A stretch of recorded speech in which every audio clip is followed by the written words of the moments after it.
बिस्मिल्लाहिर्रहमानिर्रहीम अस्सलामुअलैकुम। Chapter number 18 का question number 32। In the experiment on the effectiveness of a teaching machine, a machine instructed group of students was compared with the teacher instructed a group on an achievement test. The following scores were obtained. Score है मेरे पास 40 से 49, 50 से 59, 60 से 69, 70 से 79, 80 से 89 और 90 से 99। Teacher instructor की मेरे पास वैल्यू 21, 40, 55, 38, 10, 2। मशीन इंस्ट्रक्टर की मेरे पास वैल्यू है 18, 35, 42, 46, 19, 4।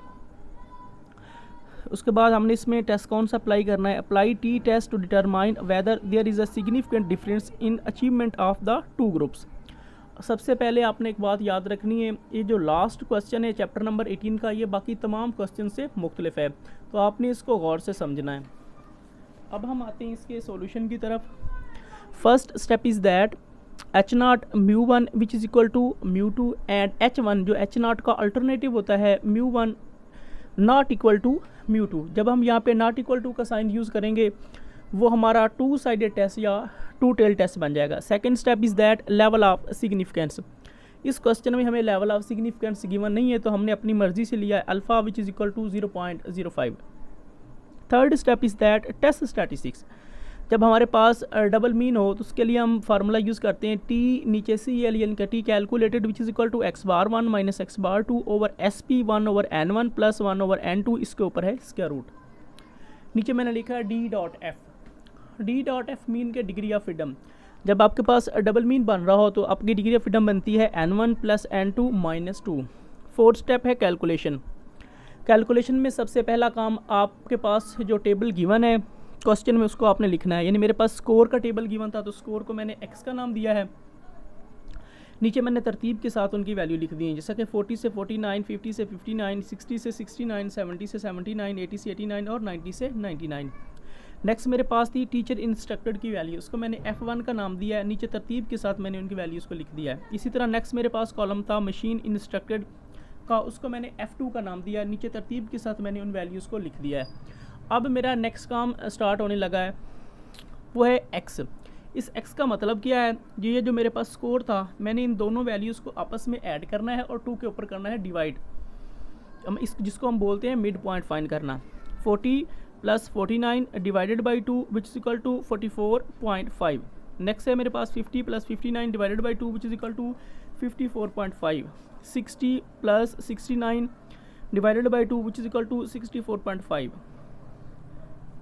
नेक्स्ट मेरे पास 70 plus 79 divided by 2 which is equal to 74.5। 80 plus 89 divided by 2 which is equal to 84.5। 90 plus 99 divided by 2 which is equal to 94.5।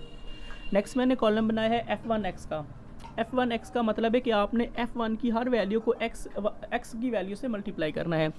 F1 की मेरे पास वैल्यू 21 है और x की मेरे पास वैल्यू 44.5 है। मैंने इन दोनों को मल्टीप्लाई किया है यहाँ पे, तो मेरे पास उसकी वैल्यू बन गई 934.5। इसी तरह next step 40 multiply by 54.5 which is equal to 2180। 55 multiply 64.5 which is equal to 3547.5। 38 multiply by 74.5 which is equal to 2831। 10 multiply by 84.5 which is equal to 845।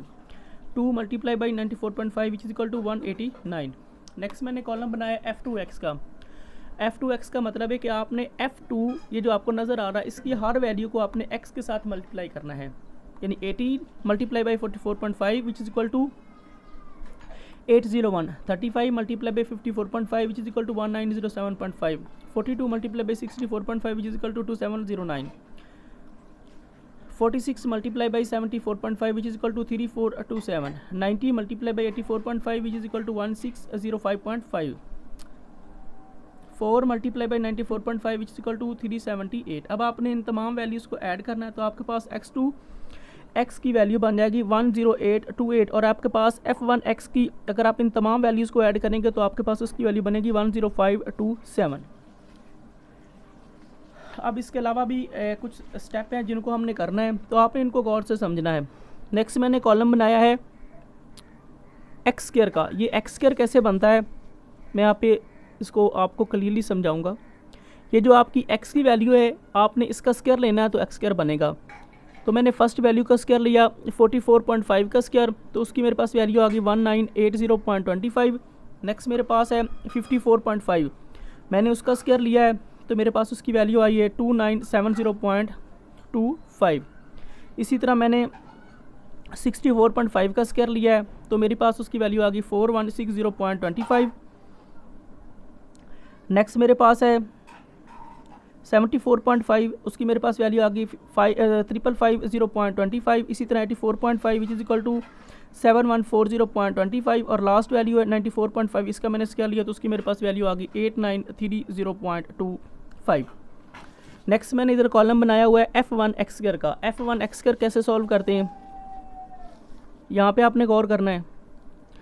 पहले आपको ये पता होना चाहिए कि F1 एक्स स्क्वायर होता क्या है। F1 एक्स स्क्वायर का मतलब है कि आपने F1 की हर वैल्यू को एक्स स्क्वायर की वैल्यू से मल्टीप्लाई करना है। यानी कि F1 की मेरे पास वैल्यू 21 है, इसको मैंने मल्टीप्लाई करना है एक्स स्क्वायर की वैल्यू से जो मेरे पास 1980.25 है। तो यहाँ पे मैंने इसको मल्टीप्लाई किया तो उसकी मेरे पास वैल्यू आ गई 41585.25।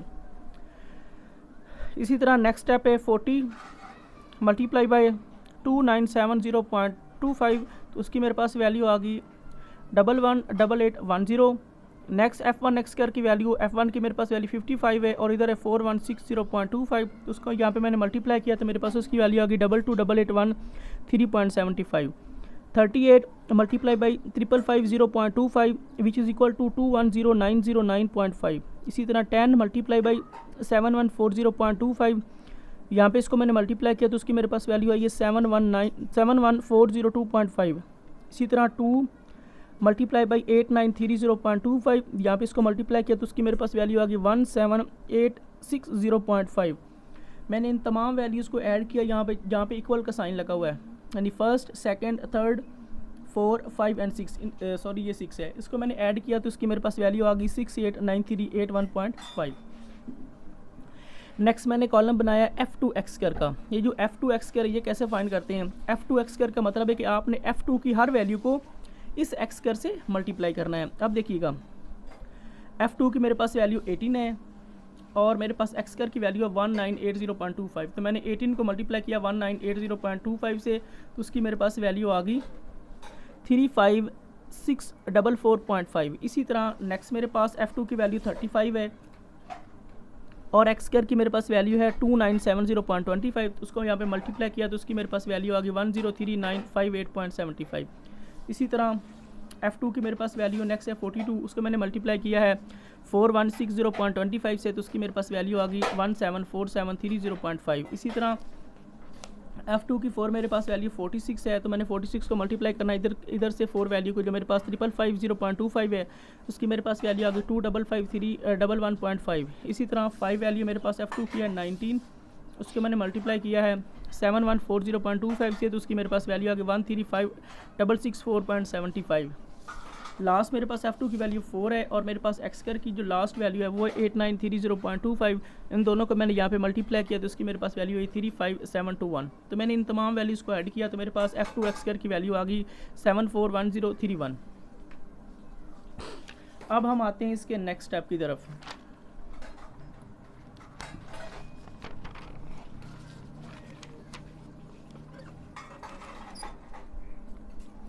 सबसे पहले मैं टीचर इंस्ट्रक्टर की वैल्यू फाइंड करने जा रहा हूँ। मैंने लिखा है F1, तो F1 की हमारे पास वैल्यू आई थी 166। नेक्स्ट मैंने कॉलम बनाया समेशन F1x, उसकी मेरे पास वैल्यू आई थी 10527। नेक्स्ट मैंने कॉलम बनाया लिखा है समेशन F1 एक्स स्क्वायर, उसकी मेरे पास वैल्यू आई है 689381.50। ये वैल्यू मैंने इस वजह से लिखी जो जहाँ पे मैं कैलकुलेशन करूँगा उसमें मेरे लिए आसानी होगी। नेक्स्ट मैंने यहाँ पे लिखा मशीन इंस्ट्रक्टर, जो मेरे पास मशीन की वैल्यूज़ आई थी F2 की मेरे पास वैल्यू आई थी 164, समेशन F2 एक्स की मेरे पास वैल्यू आई थी 10828, समेशन F2 x2 की मेरे पास वैल्यू आई थी 741031। अब मैं इसकी वैल्यूज़ फाइंड करने जा रहा हूँ। जैसा कि जो मुझे फार्मूलाज में रिक्वायरमेंट है वो मैं फ़ाइंड करूँगा। फार्मूलाज में मुझे जो वैल्यू चाहिए उसको मैंने फ़ाइंड करना है। फार्मूला में मुझे कौन सी वैल्यू चाहिए, एक मुझे चाहिए x⁻1 की वैल्यू, दूसरी मुझे चाहिए x⁻2 की वैल्यू, फिर मुझे चाहिए SP की वैल्यू n1 और n2 की वैल्यू मेरे पास गिवन है। n1 से मुराद है F1 की वैल्यू और n2 से मुराद है आपकी F2 की वैल्यू, यानी आपने उन वैल्यूज़ को दे के अपना F1 और F2 लेना है। अब देखिएगा, फर्स्ट मैं फाइंड करने जा रहा हूँ एक्स बार वन बराबर होता है summation f1x over summation f1। अब समेशन f1x की यहाँ पे मैंने वैल्यू लिखी थी, जो मैंने यहाँ से फाइंड की थी, ये मैंने अपनी मर्जी से नहीं ली, इधर लिखा हुआ है, तो ये मैंने वैल्यूज़ पहले इसलिए लिख दी है ताकि कैलकुलेशन में कोई मसला ना बने। ये आपको f1x की नज़र आ रही है, ये आपको f2x की नज़र आ रही है, जिसको आपको ज़रूरत है उसको आपने यूज़ करना है। इधर मैंने पहले तमाम वैल्यूज़ लिख दी हैं। अब f1x की मेरे पास वैल्यू है 10525 और समेशन f1 की मेरे पास वैल्यू है 166। तो आपने इस वैल्यू को इस वैल्यू के ऊपर डिवाइड करना है, तो आपके पास नेक्स्ट वैल्यू बन जाएगी 63.42। ये मेरे पास x बार 1 की वैल्यू आई है। नेक्स्ट मैंने फाइंड करना है x बार 2।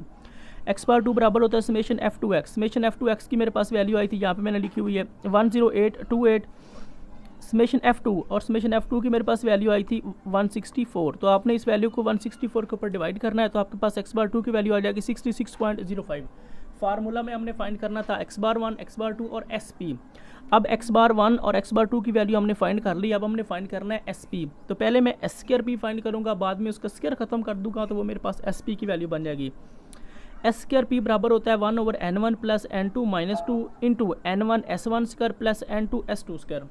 अब पहले मैं फाइंड करने जा रहा हूँ n1 s1 स्क्वायर, क्योंकि मेरे पास n1 और n2 की वैल्यू ऑलरेडी मौजूद है। n1 s1 स्क्वायर बराबर होता है summation f1 x square minus summation f1 x, इसके ऊपर स्क्वायर, नीचे मेरे पास समेशन f1। अब मेरे पास समेशन f1 x स्क्वायर की वैल्यू है, ये आपको नज़र आ रही है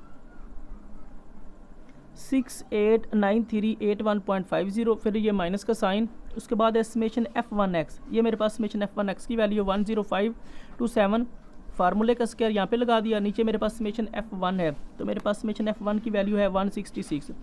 फर्स्ट वैल्यू सेम रहेगी, इस वैल्यू का आपने स्क्वायर लेना है, तो आपके पास नेक्स्ट वैल्यू बनेगी 1108177729, नीचे मेरे पास 166। अब ये वाली वैल्यू सेम, इस वैल्यू को आपने 166 के ऊपर डिवाइड करना है, तो आपके पास नेक्स्ट वैल्यू आएगी 667576.6807। इस वैल्यू में से आपने इस वैल्यू को माइनस करना है, तो आपके पास n1 s1 स्क्वायर की वैल्यू बन जाएगी 2180.4.82। अब हमने इसकी वैल्यू फाइंड कर ली, अब हमने इसकी वैल्यू फाइंड करनी है n2 s2 square. n2 s2 square बराबर होता है summation f2x2 minus summation f2x, इसके ऊपर स्क्वायर, नीचे मेरे पास समेशन f2। अब समेशन f2x2 उसकी मेरे पास वैल्यू है, ये आपको नज़र आ रही है 741031, फिर माइनस का साइन, फिर समेशन f2x। ये जो समेशन f2x है उसकी मेरे पास वैल्यू आई थी ये वाली, ये उधर हमने टेबल से फाइंड की थी, तो ये इधर कैलकुलेशन की आसानी के लिए मैंने इधर लिख दी है। ये नहीं कहना कि ये वैल्यूज़ कहाँ से आ गई हैं, ये वही टेबल वाली वैल्यू हैं। इसकी मेरे पास वैल्यू बन रही 10828, इसके ऊपर स्क्वायर था तो यहाँ पे मैंने स्क्वायर लगा दिया, नीचे मेरे पास है समेशन f2, उसकी मेरे पास वैल्यू 164। अब समेशन f2x2 की जो वैल्यू है वो सेम रहेगी ये वाली, फिर माइनस का साइन, इस वैल्यू का आपने स्क्वायर लेना है, तो आपके पास वैल्यू आएगी 1172455584, नीचे मेरे पास 164 same, first value same minus same, इस वैल्यू को आपने 164 के ऊपर डिवाइड करना है, तो आपके पास नेक्स्ट वैल्यू बन जाएगी 714912.0976। इस वैल्यू में से आपने इस वैल्यू को माइनस कर देना है, तो आपके पास n2 s2 स्क्वायर की वैल्यू बन जाएगी 26118.90। अब मैं इस फार्मूला में n1 s1 स्क्वायर की वैल्यू और n2 s2 स्क्वायर की वैल्यू इस फार्मूला में पुट करने जा रहा हूँ। s square p which is equal to 1 over n1 plus n2 minus 2 into n1 s1 square plus n2 s2 square 1 over n1। यहाँ पे आपने एक बात याद रखनी, यहाँ पे हमें n1 की वैसे वैल्यू गिवन नहीं है, बेसिकली जो n है और f ये आपस में बराबर होते हैं। यहाँ पे मैंने नोट की सूरत में लिखा है note n which is equal to f। अब आपके पास जो f1 की वैल्यू है वो आपकी n1 की वैल्यू, और जो आपके पास f2 की वैल्यू है वो आपकी n2 की वैल्यू चूज़ होगी। मैं दोबारा रिपीट कर रहा हूँ, जो आपके पास f1 की वैल्यू आई है, इधर से मैं आपको दिखा देता हूँ, ये आपकी जो f1 की वैल्यू आई है ये आपकी n1 की वैल्यू है, और ये जो आपके पास f2 की वैल्यू आई है ये आपकी n2 की वैल्यू है।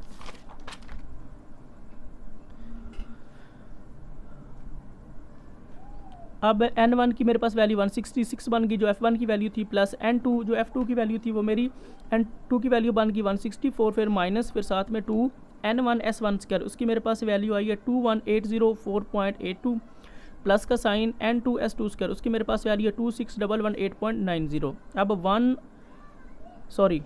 इन दोनों वैल्यू को मैंने आपस में ऐड किया तो मेरे पास उसकी वैल्यू आ गई 47923.72। इन दोनों को मैंने ऐड किया तो मेरे पास इसकी वैल्यू बन गई 330, साथ में माइनस 2, ऊपर वाली वैल्यू सेम 330 में मैंने 2 को माइनस किया तो मेरे पास नेक्स्ट वैल्यू बन गई 328। अब आपने इस वैल्यू को 328 के ऊपर डिवाइड करना है, तो आपके पास एस स्क्वायर पी की वैल्यू आ जाएगी 146.1089। अब मुझे चाहिए एस पी की वैल्यू, तो मैं दोनों साइड स्क्वायर रूट लूँगा। पहले मैंने इधर स्क्वायर रूट लिया और फिर मैंने इधर भी स्क्वायर रूट लिया। इस स्क्वायर से ये स्क्वायर रूट कट गई, पीछे मेरे पास एस पी बचा। इसकी स्क्वायर रूट आपने कैलकुलेटर से लेनी है 146.1089, तो आपके पास नेक्स्ट वैल्यू बन जाएगी 12.09, और ये हमने एस पी की भी वैल्यू फाइंड कर ली है। अब जो हमें फार्मूला में रिक्वायर्ड वैल्यू थी वो हमने फाइंड की है। अब हम उस फार्मूला में वो तमाम वैल्यूज़ पुट करेंगे। फार्मूला कौन सा, ये जो आपको नज़र आ रहा है टी कैलकुलेटर का फार्मूला, इसमें हमने ये तमाम वैल्यूज़ पुट करनी है।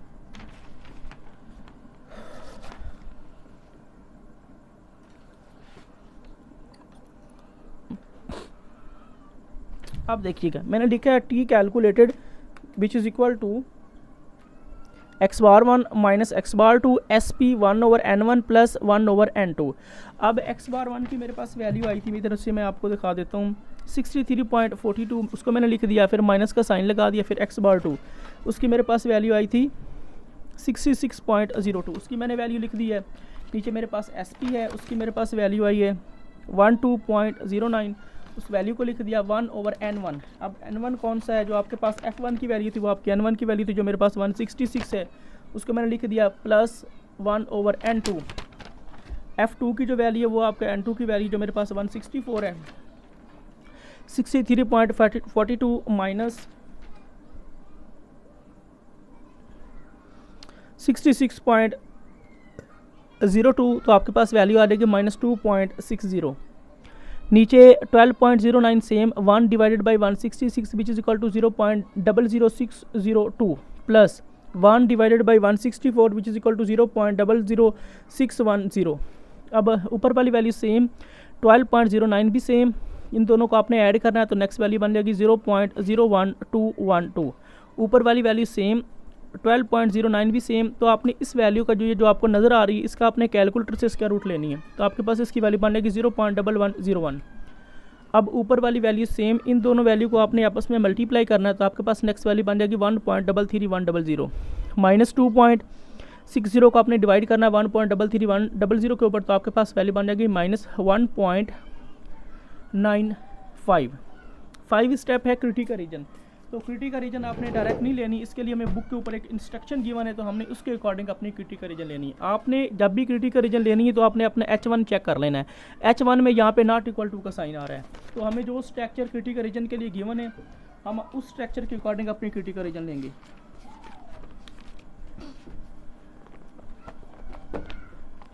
यहाँ पे गौर कीजिएगा, H1 mu not equal to mu naught, यानी हमारा भी यहाँ पे नॉट इक्वल टू। अगर आपकी H1 की ये कंडीशन बन जाए तो उसके लिए ये आपके पास 2 क्रिटिकल रीजन गिवन है, तो इनमें से आप किसी एक को सेलेक्ट कर सकते हैं। तो पॉजिटिव वाली बेहतर है, नेगेटिव वाली में इसमें कैलकुलेशन में गलती हो सकती है। तो एक उन्होंने और भी कंडीशन दी हुई है, in case of two sided तभी बनता है जब यहाँ पे नॉट इक्वल टू का साइन आए। Alternative is usually stated as t, इसके ऊपर 2 लाइंस हैं, ग्रेटर और इक्वल है टी अल्फा इंटू n-1। इसके बारे में मैं आपको बता देता हूँ। उनके बताने का मकसद ये है, जब आपका 2 साइडेड टेस्ट बन रहा हो, यानी कि यहाँ पे नॉट इक्वल टू का साइन H1 में बन रहा हो, तो उसके लिए आपने टी के ऊपर मार्ड ज़रूर लगाना है। मैं दोबारा रिपीट कर रहा हूँ, जब आपका 2 साइडेड टेस्ट बन रहा हो, यानी यहाँ पे नॉट इक्वल टू का साइन H1 में बन रहा हो, तो आपने अपने टी के ऊपर मार्ड ज़रूर लगा लेना है। उनका बताने का मकसद ये है। दूसरी बात आपने ये याद रखनी, उन्होंने यहाँ पे लिखा हुआ n-1, तो आपने कोई भी क्वेश्चन टी डिस्ट्रीब्यूशन का करना है तो आपने यहाँ पे n-1 नहीं लिखना। उसकी वजह यह है कि इस स्टूडेंट टी डिस्ट्रीब्यूशन के चैप्टर में 3 टाइप्स की डिग्री ऑफ फ्रीडम यूज़ होती है, तो आपने यहाँ पे न्यू का वर्ड यूज़ करना है। मैंने भी न्यू का यूज़ किया है। अब हम आते हैं इसकी क्रिटिकल रीजन की तरफ। तो मैंने लिखा है टी, नीचे लिखा है सी आर, यानी कि टी कैलकुलेटेड, इसके ऊपर मैंने 2 लाइंस लगाई हैं जिसको हम बोलते हैं मॉड। फिर मैंने ग्रेटर का साइन लगाया, फिर मैंने लिखा टी अल्फा/2, साथ में मैंने लिखा न्यू। उन्होंने लिखा था n-1, हमने n-1 यूज़ नहीं करना बल्कि न्यू यूज़ करना है। न्यू से मुराद है आपकी बेसिकली डिग्री ऑफ फ्रीडम। तो जो आपको डिग्री ऑफ फ्रीडम क्वेश्चन के अकॉर्डिंग बन रही हो तो आपने उसको यूज़ करना है। अगर आप n-1 लिखेंगे तो आपका क्वेश्चन गलत हो जाएगा, क्योंकि इस क्वेश्चन में और डिग्री ऑफ फ्रीडम बन रही है, तो आपने वर्ड इसके लिए न्यू यूज़ करना है। टी कैलकुलेटेड, इसके ऊपर मार्ड ये सेम रहेगा, ग्रेटर का साइन भी सेम रहेगा, टी भी सेम, अल्फा/2। तो मेरे पास अल्फ़ा की वैल्यू है 0.05, मुझे चाहिए अल्फा/2, तो मैं दोनों साइड 2 के ऊपर डिवाइड करूंगा, अल्फ़ा के नीचे भी 2 और 0.05 के नीचे भी 2। अब अल्फा/2 सेम रहेगा, 0.05 को अगर आप 2 के ऊपर डिवाइड करेंगे तो आपके पास इसकी वैल्यू बन जाएगी 0.025। नेक्स्ट मेरे पास लिखा हुआ न्यू, यहाँ पे मैं न्यू भी फाइंड करूँगा। न्यू से मुराद है डिग्री ऑफ फ्रीडम, जो बराबर होता है n1 plus n2 minus 2। n1 की वैल्यू 166 प्लस n2 की वैल्यू 164 माइनस 2, इन दोनों को ऐड किया तो उसकी वैल्यू बन गई 330 minus 2, 330 minus 2 which is equal to 328। अब अल्फा व 2 की वैल्यू मैंने लिख दी है 0.025, न्यू की मैंने वैल्यू लिख दी है 328। अब टी कैलकुलेटर, इसको आपने गौर से समझना है। टी कैलकुलेटर की मेरे पास वैल्यू आई है -1.95, उसको मैंने यहाँ पे सॉल्व किया, मैंने 3 डॉट लगाया है और मैं -1.95 के ऊपर ये जो 2 लाइन थी जिसको हम मॉड बोलते हैं उसको ऊपर लगा दिया। इस मॉड का काम क्या है, ये जो मॉड होता है ये नेगेटिव वैल्यू को पॉजिटिव में कन्वर्ट कर देता है। इस मॉड ने इस नेगेटिव को ख़त्म कर दिया, पीछे मेरे पास इसकी वैल्यू बच गई 1.95, तो मैंने टी कैलकुलेटर की वैल्यू लिख दी 1.95। अब ये वैल्यू हमने कहाँ से चेक करनी है, ये वर्ड यूज़ हुआ है टी, इस टी का मतलब है स्टूडेंट टी डिस्ट्रीब्यूशन के आपने टेबल में जाना है या टी के टेबल में जाना, सेम ही बात है। तो वहाँ पे जाके आपने इसकी वैल्यू को चेक करना है। तो आपने वैल्यू कैसे चेक करनी है, आपने 0.025 को 328 के टेबल में चेक करना है। अब इस क्रिटिकल रीजन को आपने गौर से समझना है कि ये क्रिटिकल रीजन को हम कैसे लिखेंगे।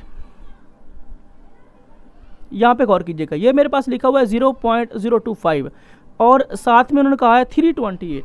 इधर गौर कीजिएगा, ये मेरे पास 120 तक वैल्यूज़ गिवन है, 328 तक नहीं है। जब आपके पास ऐसी वैल्यू आ जाए जो टेबल में मौजूद ना हो तो उसके लिए नीचे आपको इन्फिनिटी नज़र आ रहा है, गौर से देखिएगा इन्फिनिटी। तो आपने जो इन्फिनिटी में वैल्यूज़ बन रही है उसको यूज़ करना है। अब मेरा टेबल बन रहा है 0.025 और ये मेरे पास इन्फिनिटी में आएगा क्योंकि मेरे पास 328 की वैसे वैल्यू नहीं है। तो 0.025 की जो लास्ट वैल्यू होगी वो मेरी वो वैल्यू बनेगी जो मेरे पास बन रही है 1.96। मैं दोबारा रिपीट कर रहा हूँ, जब आपके पास डिग्री ऑफ फ्रीडम की ऐसी वैल्यू बन जाए जो इधर मौजूद ना हो, यानी कि 120 से ग्रेटर हो, तो उसके लिए आपको इन्फिनिटी नज़र आ रही है। इन्फिनिटी में जो वैल्यू बनेगी वो आपकी वैल्यू होगी जो मेरे पास बन रही है 1.96। ऊपर से भी चेक कर लेना, ये ना गलती कर देना किसी और की चेक कर लेना। हमारी 0.025 बन रही है, उसकी अकॉर्डिंग यही बन रही है, तो मैंने उसकी वैल्यू लिख दी 1.96। अब जो ये जो 6 स्टेप है ये इस स्टेप के ऊपर डिपेंड करता है। अगर आपकी टी कैलकुलेटर की वैल्यू बड़ी आ रही हो, साथ वाली वैल्यू छोटी आ रही हो, तो उसका मतलब होता है वी रिजेक्ट एच नॉट। लेकिन अगर टी कैलकुलेटर की वैल्यू छोटी आ रही हो और साथ वाली वैल्यू बड़ी आ रही है तो उसका मतलब होता है वी एक्सेप्ट एच नॉट। अब हमारी टी कैलकुलेटर की वैल्यू छोटी आ रही है और ये जो साथ वैल्यू ये बड़ी आ रही है तो उसका मतलब है we accept H naught. 6 step conclusion, so we accept H naught. हम एच नॉट को एक्सेप्ट करते हैं, उसकी मैंने रीज़न भी बताई है, because the value of T calculator mod, जो मेरे पास टी कैलकुलेटर मॉड की वैल्यू आई है इज़ लेस देन, ये छोटी आई है किससे, T alpha over 2 into nu, वो T alpha over 2 into nu की इस वैल्यू से मेरी वैल्यू छोटी आई है जिसकी वजह से हम इसको एक्सेप्ट करते हैं।